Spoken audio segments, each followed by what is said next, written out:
buena y majestuosa que nos conduce a una ciudad.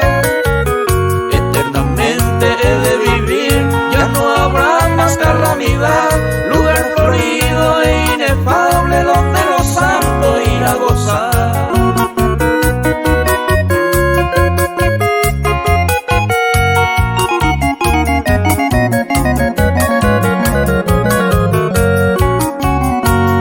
Así a los pies de Cristo, de anhelo entrar en esa ciudad.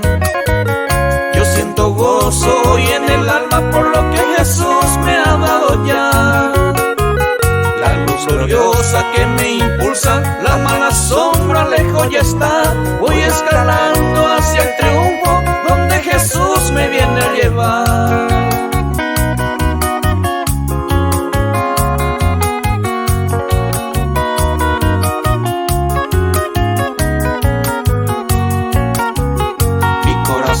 Late de alegría, sabiendo dónde me iré a gozar.